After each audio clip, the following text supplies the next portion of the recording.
అందరికీ నమస్కారం. ఇవాళ మనం కట్ పొంగల్ ఎలా చేయాలో చూద్దాం. దీనికి కావాల్సిన పదార్థాలు: 1 కప్పు పెసరపప్పు, 1 కప్పు బియ్యం,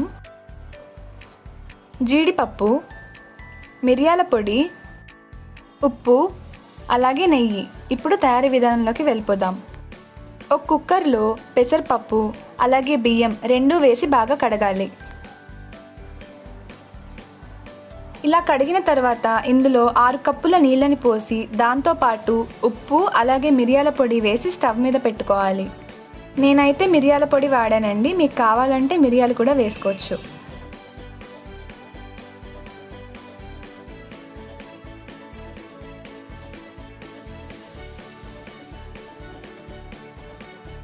ఇది ఒక 3 to 4 విజిల్స్ వస్తే చాలు.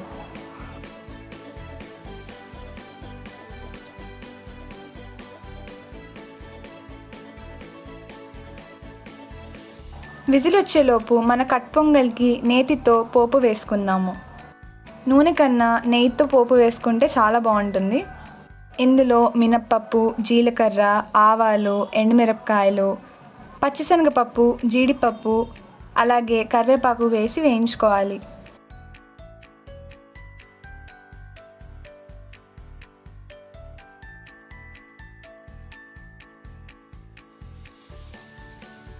ఇవి బాగా వేగాక కట్ పొంగల్ని కుక్కర్ నుంచి తీసుకుని ఈ ప్యాన్లో వేసి కలుపుకోవాలి.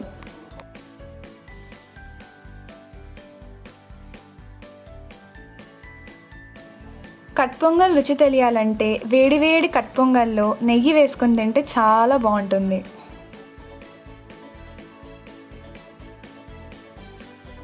ఇలా పోపు బాగా కలిసాక కట్ పొంగల్ని ఒక బౌల్లోకి తీసుకుని సర్వ్ చేసుకుందాం.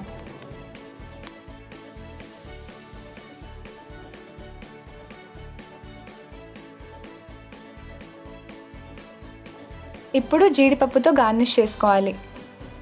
అంతే, మన కట్ పొంగల్ రెడీ అయిపోయింది. ఈ రెసిపీని మీరు కూడా తప్పకుండా ట్రై చేసి ఎలా వచ్చిందో కామెంట్ సెక్షన్లో మెన్షన్ చేయండి. ఈ వీడియో మీకు నచ్చినట్లయితే లైక్ చేయండి, కమెంట్ చేయండి, అలాగే మా ఛానల్ని సబ్స్క్రైబ్ చేయండి. Thanks for watching.